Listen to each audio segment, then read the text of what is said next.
I'm going to go ahead and get started. Hi, everybody. My name is Sally Potter, and I am the OER faculty coordinator at Fresno City College. Thanks for coming tonight. This is a workshop that I've done before called How to OER. And really, we're going to go over a little bit of basics, but really, this is we're going to spend a lot of time getting uh, letting you look for resources and kind of going through different repositories. So, this is the agenda for today. So I'm going to really quickly talk about what OER is, how to use it in your courses, something called backward design. And then I'm going to go over a whole bunch of different repositories where you can find OER. And when we get there, I'll give you a few minutes on each one so you can kind of do like a little searching depending on what you teach. Some are going to be more useful than others. And if you want to right now in the chat, just introduce yourself and what college you're from, and then also what you teach. And then that can kind of give us an idea. And then I should also say that I'm joined by Dr. Antoinette Izan. She is the OER lead for Madera College. So she's just kind of sitting in with us today, and she can answer questions in the chat or answer any questions as they come up. Go ahead and use the chat for questions. If you think of something and you want me to answer, or if you want to just talk amongst yourselves, you can just kind of chat in there, and then I will pause every once in a while to check the chat. But we do have a small group tonight, so feel free to just unmute and ask, ask your question out loud. And then I did want to say, make sure that your first and last name appears, and looks like everybody is doing that. So that's good. So that way we can give you credit for attending. Okay. So first talking about OER. Okay. So what do we mean by OER? OER materials have to do with the license of the materials, and they're openly licensed. So, what that means is that when an author creates something, they put a license on it, and if they choose to put an open license on it, they are giving other people permission to do certain things with the material. Most of the time, OERs are going to be, free to do almost anything that you want. So, edit them, use them in any way that you want, take little bits and pieces and what we call remix, revise, reuse them. You can keep them, you can retain them, and then of course you can redistribute them to your students for no cost. Now, sometimes OERs do have a small cost for students if you are going to require the students to have printed copies, paper copies. So you might in some of the colleges, they have print. I think it's called print on demand. I don't know. Antoinette can let us know. We don't have that at Fresno City, but you can have the bookstore print copies of your OER, and then the students can purchase them through the bookstore, and that is going to be at a much they do have to pay for them, but it's going to be a much cheaper cost than regular commercial textbooks. At Fresno City, we have our copy center, so we can make copies for free, up to a certain point, and they're going to be in, black and white from the copy center. So that's what open means. That's what OER means. We have this other acronym ZTC that stands for zero textbook cost. And the students are a little more familiar with this term because that is what they see in self-service when they're looking for looking at their schedule. They courses that are marked ZTC have a little icon next to them. It's a dollar sign with a little circle and a line through it.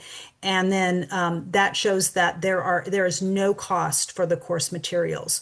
So the instructor could be using openly licensed materials. They could be using an OER, or they could be using other kinds of materials that are free. So, for example, materials that are found in our library that students have access to. A lot of times you can link or even download those materials and provide them to your students. And that is, free for the students.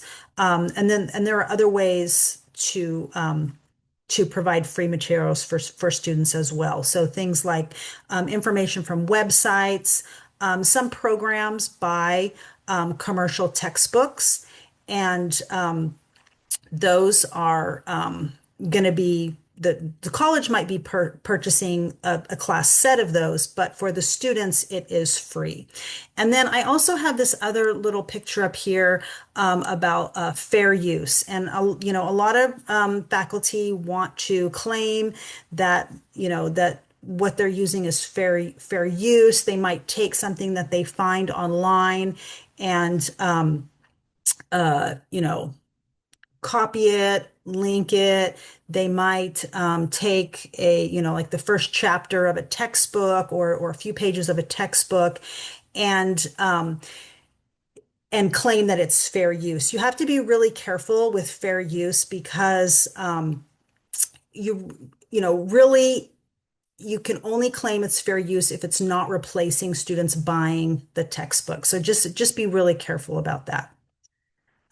Okay, so open educational resources are teaching and learning materials that are freely available for anyone to use, adapt, and share, typically under an open license. And you're usually going to see them with this little CC license on them.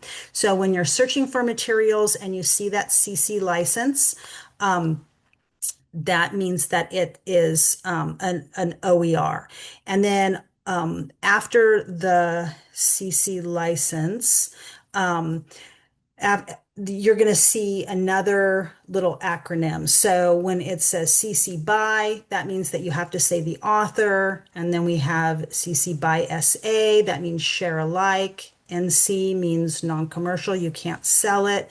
And then ND means no derivatives. That means that you cannot make edits to it. So we do have workshops that go into the details of this, and sometimes they can be a little bit confusing, but the key here is that if you see one of these licenses on a material, just be very careful to, copy and paste that material, put it on the page somewhere, put it on your Canvas page.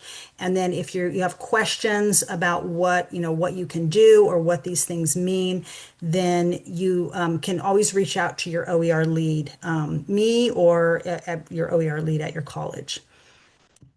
Okay. And then some examples of zero textbook costs. Of course, we have library resources, talked about those. There's all kinds of things that you can use. Websites that are free, class sets, I mentioned that. Some programs have those.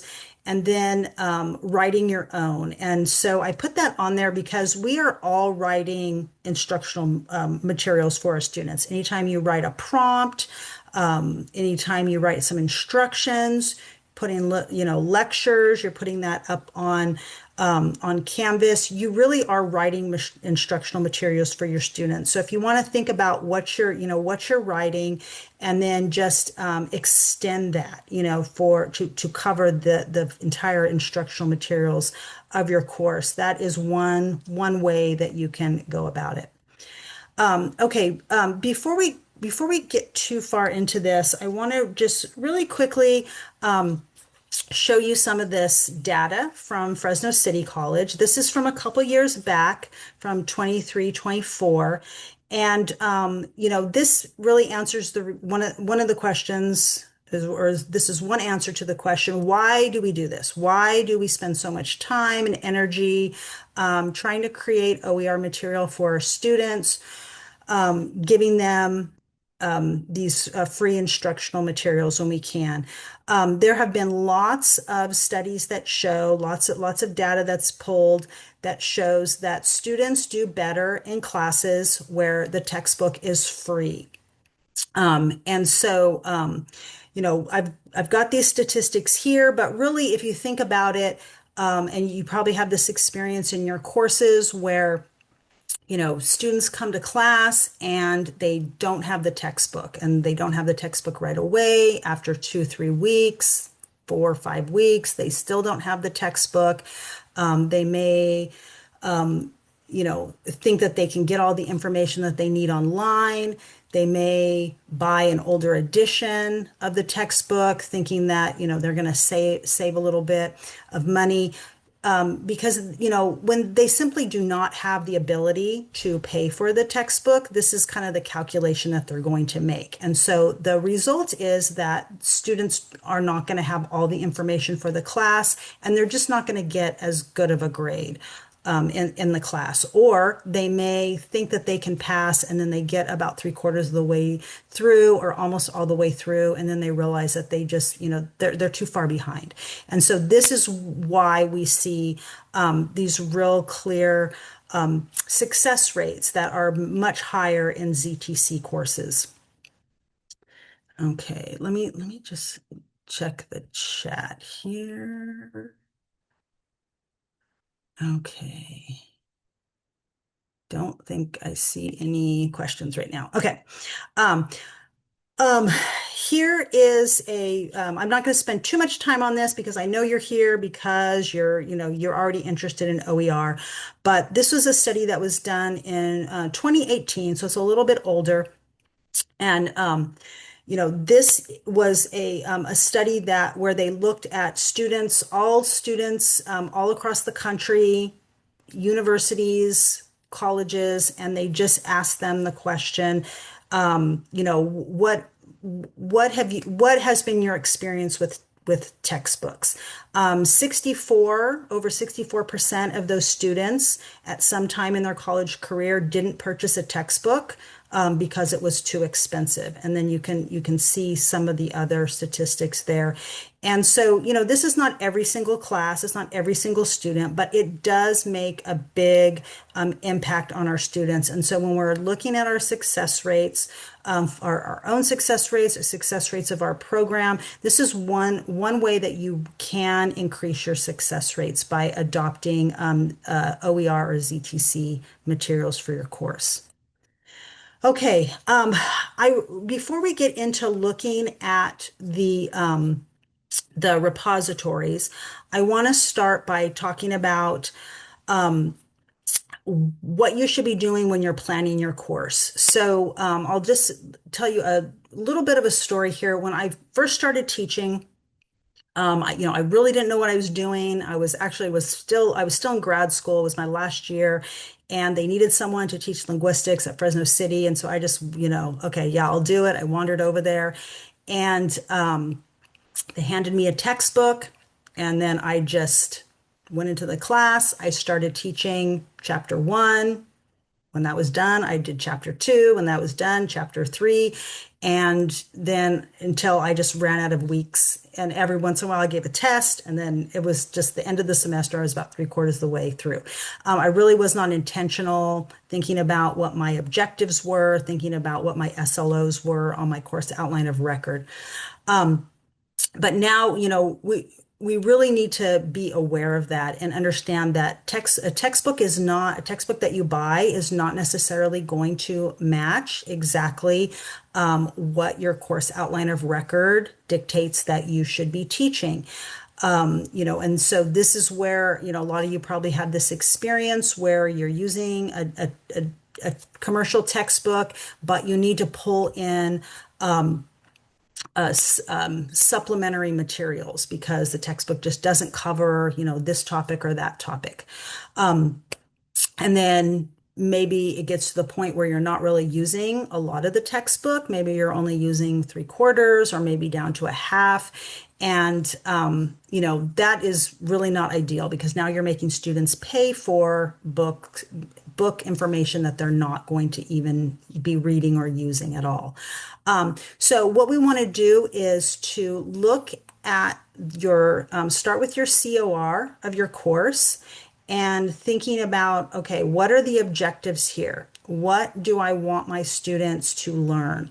And then once you kind of have your outline of the things that you want them to learn, then you plan your assessment. So then you say, okay, how am I going to test that they're going to learn this? Am I going to be assigning, exams, quizzes, research papers, projects? How am I going to get them to learn that? And then once you have those planned, then you're at the step where you're going to look for the materials that are going to allow the students to do well on the assessments. So that's where we are in our stage right now tonight is thinking about your assessments that you're giving in your course, and then you are going to look specifically for materials that are going to provide that information for students. Once you have your collection of materials, then you prepare the materials. So now you can link to those materials, or better yet, you can embed them. You can copy and paste. You can prepare pages. In some cases, you can bring over a cartridge that has all the information for the textbook and just load it into your Canvas course. For some courses and some disciplines, they do have that. Okay. Attributing attributing sources, and I'm going to take the time right now to put in the chat a document. The document that I'm putting in here has all the links that I'm going to be referring to as we go. So, when you are using an OER material, you really, you want to attribute it. You want to let, the students and everyone know what the material is, where you got that. And so use this acronym TASL.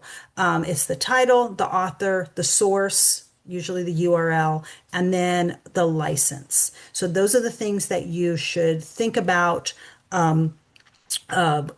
indicating. The good thing about it is that most of the time when you're looking for an OER material, all this information is going to be supplied for you. So all you have to do is just copy and paste it if you're using part of it or not, or if you're using the whole entire OER book for your course, you don't really have to do anything at all. One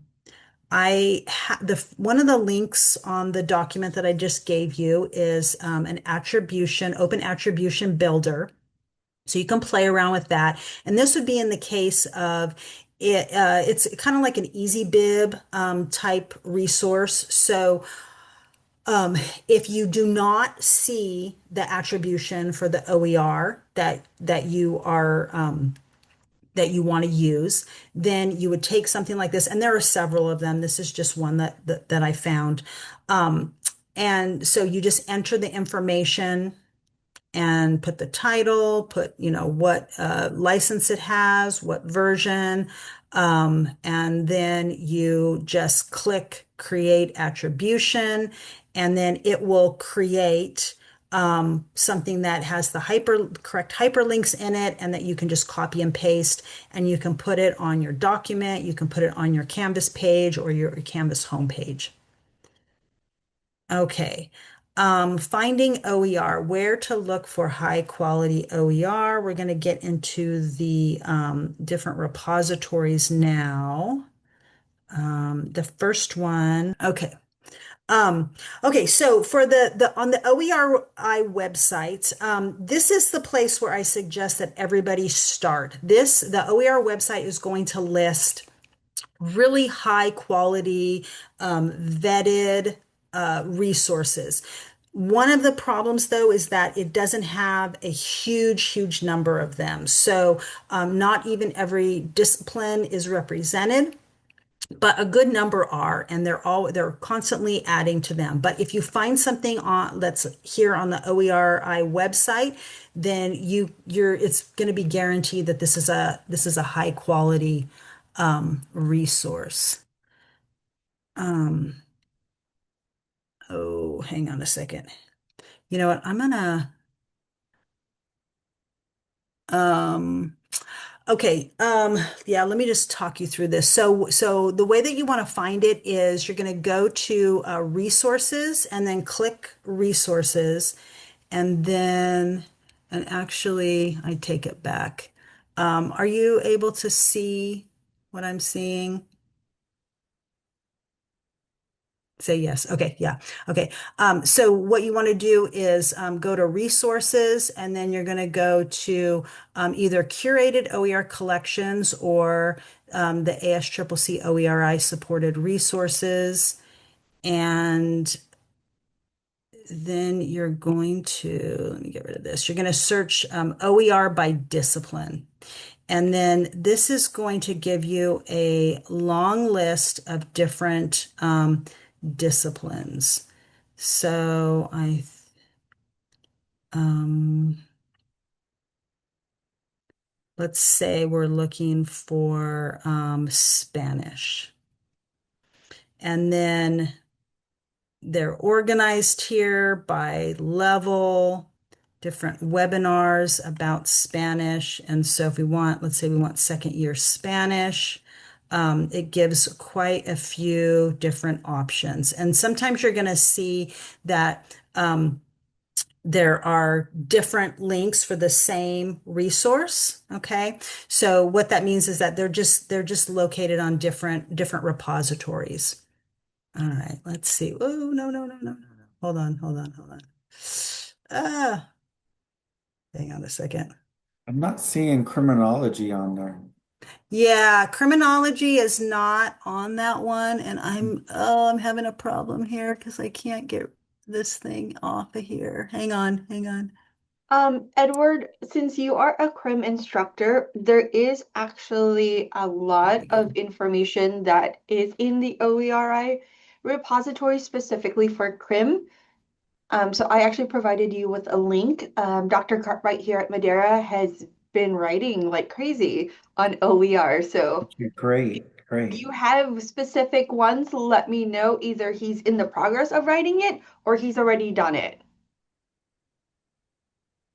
Cool. Thank you, Antoinette. And then you can also find a lot of these OERI resources on Canvas.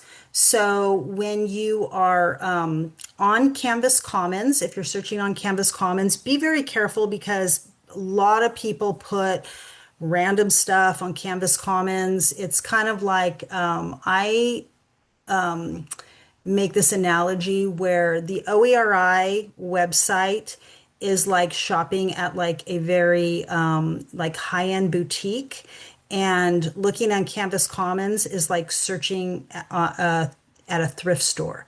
So you're going to find a gem every once in a while, but you're also going to find a lot of crap in there.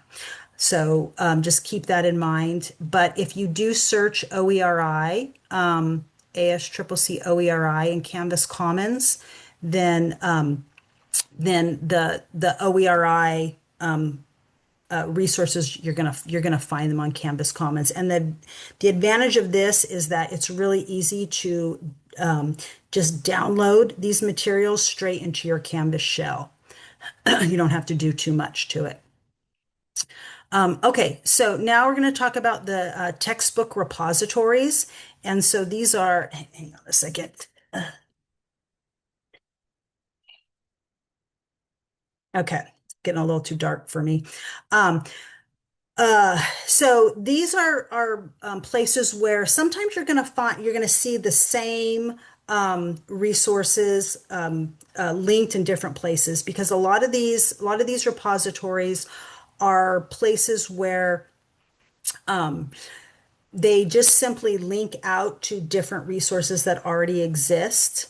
So you might come across some of the same ones, especially if you have a little bit of a smaller discipline like crim, for example. If you are teaching something like English, I see Julia here. If you're teaching something like English, then you're going to be almost overwhelmed with the number of resources that you're going to come across. So you're not going to have that problem. The first one is Open Textbook Library, and this has over 1,000 open textbooks, full textbooks. They are quality reviewed by faculty from different institutions. And oh, hang on, let me go to it here. What the best thing to do here is browse by subject. And so let's see, criminal law.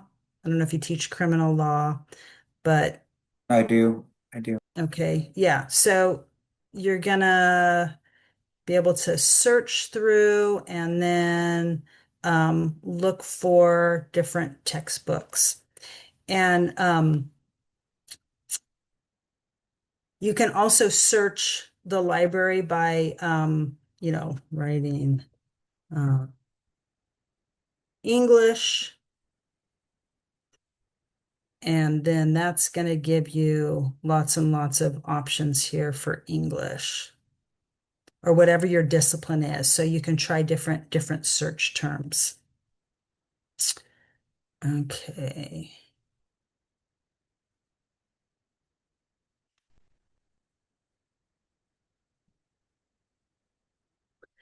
Okay. The next one is OpenStax.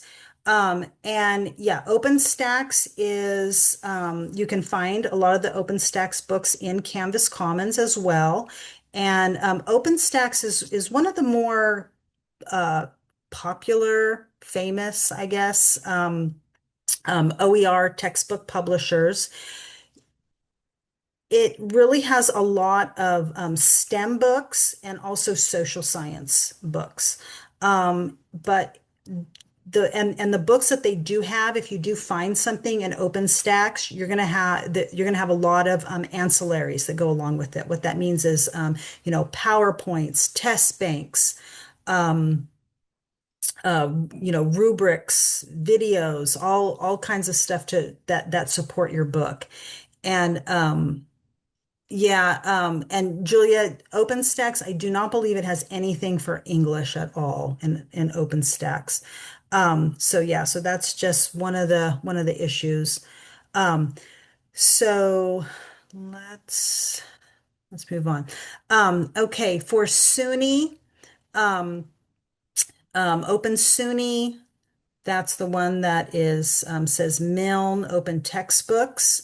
This one is really good because there are lots of books here that are peer reviewed by SUNY faculty and staff. And when we take a look at um, Open SUNY, um, close this. You can search, um, you can browse, so you can browse textbooks by subject. Yeah, it's taking a minute here.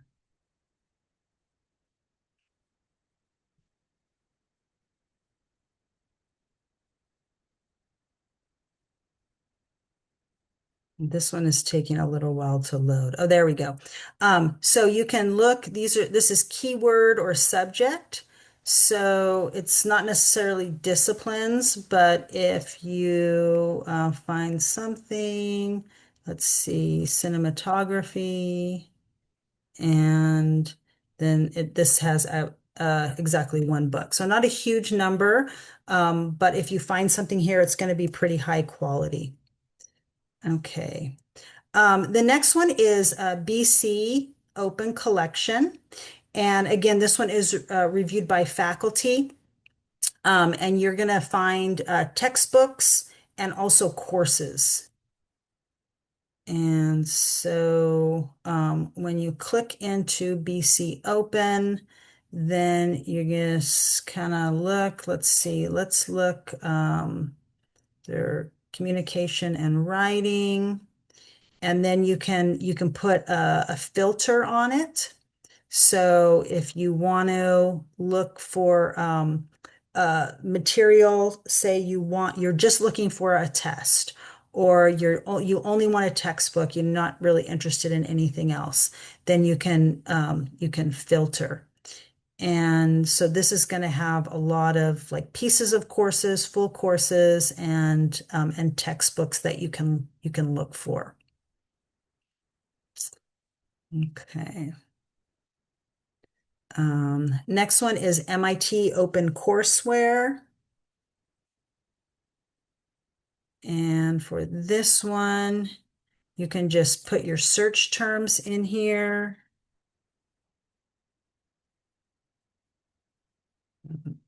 And under English, it's got 1,500 or 1,058 results. So quite a bit. Um,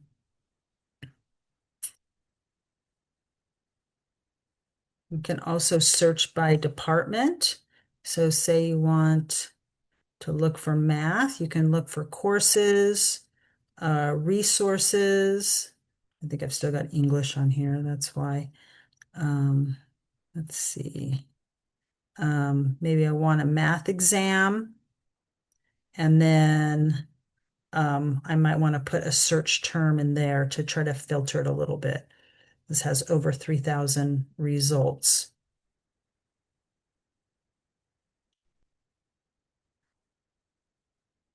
Okay. Um, Okay, the next are called aggregated repositories, and this is where you're really going to see that they have all different types of resources put together. The first one is Skills Commons. I don't know if we have anybody here that might want to use Skills Commons. This is going to be for CTE. There's a lot of medical resources are going to be found here. So this one is a little bit limited, but for some disciplines, this is the place where you're gonna find your let's see what happens when we look for welding. Okay, and they do have quite a few resources on welding.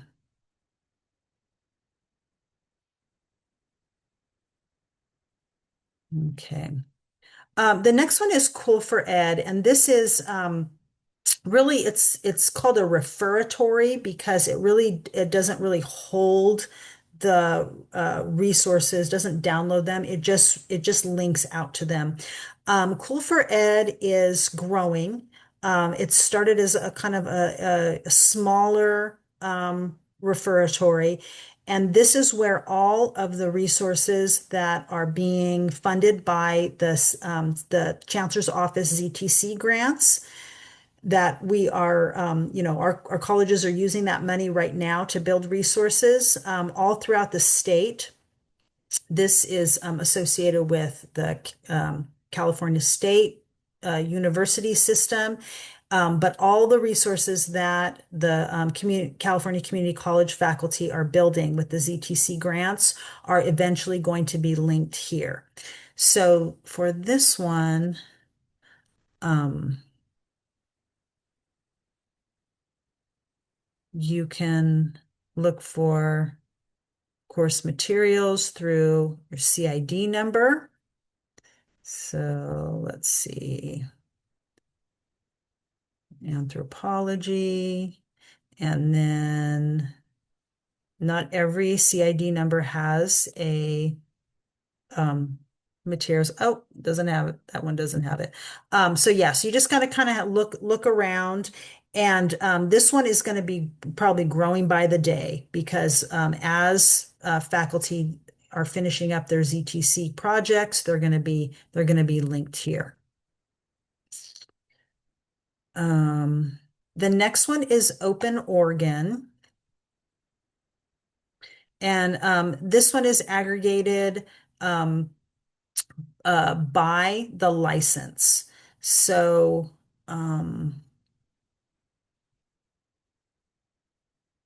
you can put a keyword here in search. You can spell it. And there are a couple options here, not too many. But you can see if there are ancillaries available. And again, the ancillaries refers to um, PowerPoints, test banks, assessments, rubrics, all of those extra things that support the textbook. Okay, OER Commons is quite a large repository. And here's where when you're searching through OER Commons, you might see some of the same materials that you found on the OERI website, the same materials that you found in some of the other repositories. And so this one has a lot of filters here. So you can choose the subject, let's say history, and then you can put um, I don't know if we need that. And then let's see what we're looking at. Let's see if this will work. US history. There we go. Sally, Yeah. you said we could just jump in. Yeah. Can't I Yeah. just Go. use AI to ask where the books I want are instead of going through Um, all these various places? Yeah, you definitely could try that, and you'll probably get some good results, but you're not going to get everything. For English, especially for comp in English, there are, I mean, especially when you're looking at any of these repositories, if you're looking for a rhetoric book, the your problem is going to be that there's so many materials that it's overwhelming, as opposed Yeah. to someone who's teaching criminology where, like on that last one, there were only two. So yeah, so you can try that and start there. I would definitely start with the OERI website, just because those are going to be the top most quality resources that you're going to find. Well, okay, because I was Yeah. looking for a specific book and I have yet to find it.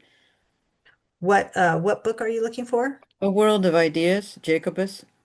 Okay. And is that an openly licensed book? I don't know what you mean. So yeah, so is I it don't an know if it's OER? OER. I don't know. Yeah, yeah. So if you're not able to find it, then it might be that it's right. It never was written under an open license. And so yeah, so if you I mean you have some options, right? You can see if the library carries it. Um, you can kind of piece it together and see um, you know what information in the book that you need. And is it a rhetoric book or is it a book that Yeah, has it's rhetoric. yeah, okay, yeah. So yeah, so I would just encourage you, if you're not finding it and it doesn't seem like it's openly licensed, then students would have to pay for it. So the option there would be, you can, try to recreate the information that's in it. There are so many, And um, I have done that. yeah, I see yeah, what you mean. And I'll just share with everybody that after talking to my younger son who's getting his second master's, who couldn't be bothered to buy the textbook, I see the overwhelming argument for trying to make it just available. yeah. Thank you. Yeah. Yeah. So Sally, I did actually Yes. put the open link for the open book for rhetoric. I don't know if that would work for her. Maybe you can check that out, Julia. I It's will. from Thank Open you. Textbook Library. The hyperlink is right, the last hyperlink. Okay. Oh, the LibreText? No, this one is an open It's textbook. it's in the chat. It's in the I chat. think, yeah. Okay, I've been clicking on them, so I'm a little confused. I may end up in your office. We'll see. Okay, yeah, that's okay. Yeah. Um, okay, so LibreText is a platform. It does have a repository of different OER materials, and so when you take a look at LibreText, let's see here. Um, There is a little bit of a learning curve to using LibreText, but once you get the hang of it, go through a couple trainings and get some practice on it. It you can do like a lot of cool things. They have some interactive type activities that you can put in your textbook. You can build them. They have a lot that are already created that you can use. Um, and so, and then they have these cartridges that you can just upload straight into your Canvas course, and they just kind of makes for a seamless experience for the students. Um, but yeah, we work a lot with LibreText. They're a great partner and they have a lot of support. So if you do find a LibreText book that you want, you can get help on and on you know finding the different activities, downloading into your course, making edits to it, making your own book. We've got quite a few faculty. I know probably at most all of our four colleges that have built LibreText books and are experts in this. Um, you do need, in order to really get started with LibreText, you've got to get in there. You have to make an account and start kind of searching for things and remixing. So there's a little bit of kind of background work that you need to do before you can actually use it for your class. Unless you see a book that you like and you just want to take it and use it as it is, then that's always an option, and you don't have to do too much for that. Okay, Oasis. Okay. So this has some simulations. So I don't know if anyone's here who teaches chem or biology. They do have simulations here, but they have textbooks. They've got the course materials, what you could put right on Canvas, and even full courses. So you could do a search here. Let's just stick with biology. And oh, look, over 1,800 results. Um, so there's ways to kind of limit your search here, different subjects in biology. And if you're looking for something that has a certain license, you can even kind of go through it that way.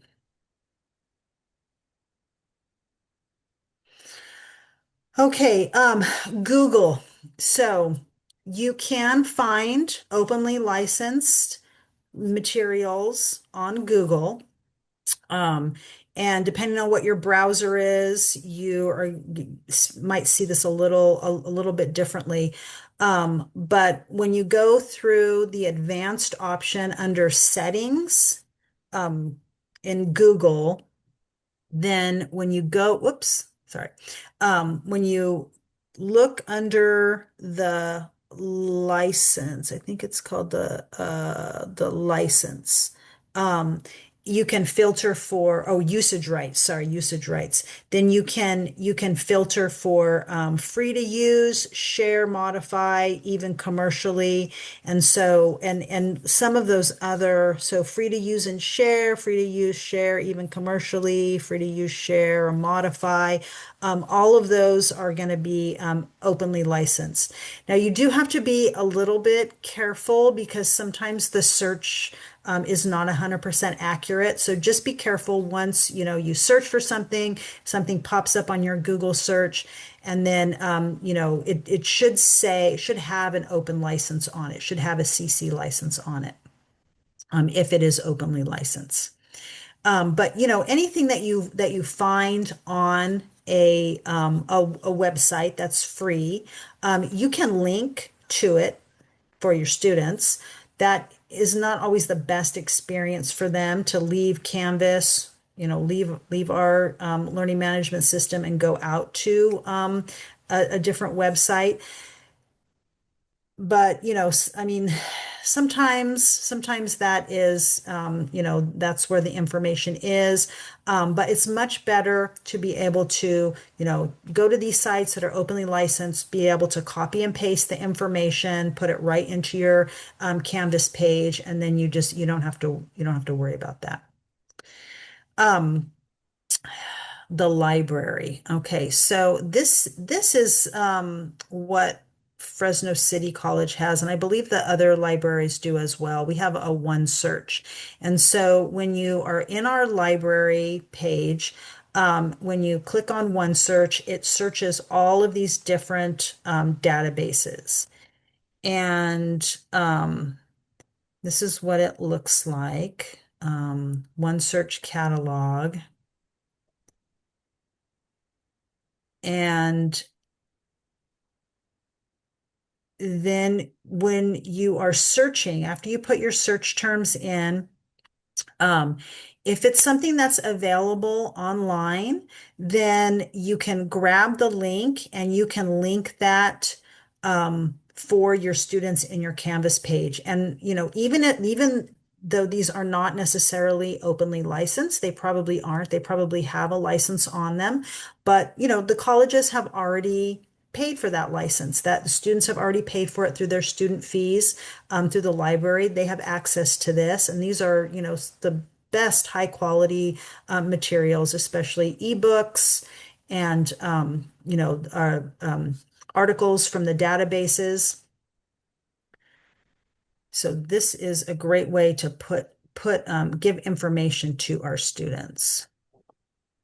Okay.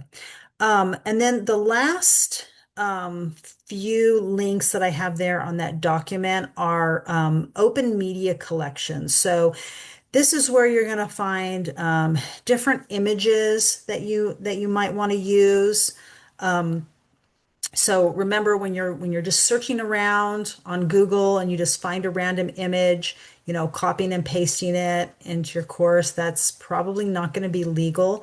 But if you are looking in one of these open media collections, you can, some of them are a little smaller, some of them are larger, but you can find quite a lot of images if you want to use those. Okay, I'm going to go ahead and stop there and see if anyone has any questions. I'm going to stop sharing.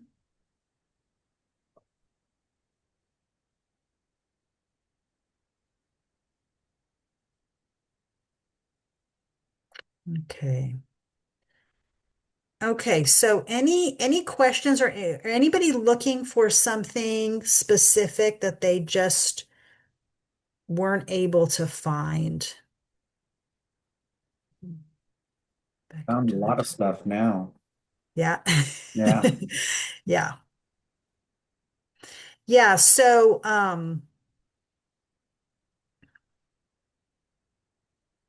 oh, Kyle, you teach English also. Okay. Business administration. Yeah, Yes. Yeah, go one. ahead.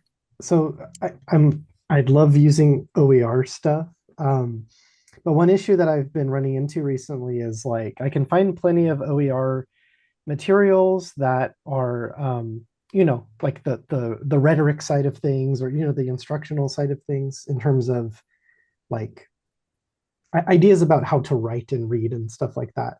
Mhm. But when I want to assign like an actual book to my students, it's a much Mhm. more difficult to find stuff like that that's like good quality, So usually I end up Yeah. having to have them Yeah. purchase a book that's still cheap, like less than 20 bucks, but it's not free. Yeah, so you have yeah, I get it. I also teach transfer level English and EMLS, and so if you have a specific novel or set of short stories that that you really want your students to read, um, you're especially if it's very specific, it's not going to be openly licensed, and the good thing is that those are usually, like you said, they're usually, 12, $15. They, a lot of times students can even get them used for much cheaper, online, not through the bookstore. And I would encourage you to, encourage your students to look elsewhere if they can, not to purchase them through the bookstore. But that's a decision that you have to make. A lot of our faculty who teach, transfer level English, they teach. Oh, I don't know. Has 1B changed yet? I don't even know. And also English 3, they use novels that are in public domain. So what that means is that they're old. Okay, so that's 70 years, I think it's 70 years after the death of the author, in most cases. That's a US law. So, you know, uh, if you want to go with something like that, then that, students can access that digitally. If they do want a real book that they can hold in their hand, but, now they have to pay for it. They have to pay a few dollars for it. But, sometimes you want to support, a specific author, even like a local author or a California author. Sometimes you just want that point of view, from a specific author. And so I would say don't feel guilty about that. You have, especially if you have already saved your students $80 by not making them buy, a Pearson, rhetoric book. Yeah. Right. Thank you. That's a good way to think about it. Yeah. Yeah. To Sally's point, Yeah. the classics are there. It's kind of a fact-finding mission. So like Iowa State does a really good job with their English department. So I'm actually just popping in some links. The classics are easier to find. The If you are wanting to be more contemporary, those are the challenge. And I've been trying to help our English faculty try to find those, and I just cannot find those resources because they simply just don't exist right now. Yeah. Yes, that's true. Yeah, but so yeah, so it's a trade-off, definitely a trade-off, but something to consider. Um, yeah. I know a lot of faculty use for 1B, or not a lot. I know faculty that assign Mary Shelley's Frankenstein, um,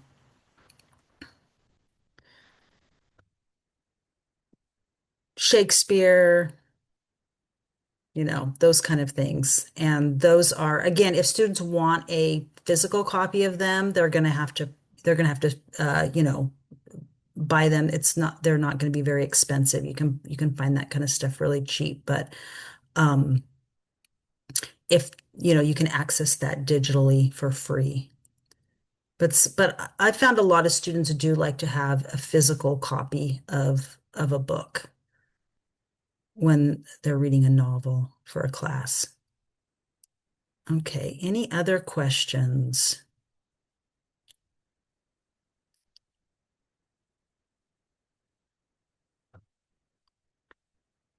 Kathy, what do you teach on business administration? We just had one of our part-time faculty over here um, put together a textbook and Canvas shell for BA3.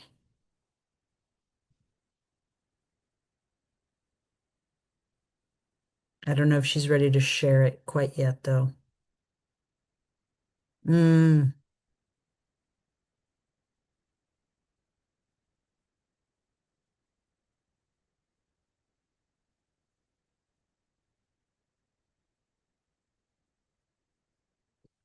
okay. Okay. Any last questions about anything? Oh, thank you. Antoinette just put the flyer for the rest of the week. We've got four more, I think four more. Yes, we have 4 more. Yeah. 3 unique ones, 1 is a repeating one. Mhm. Okay.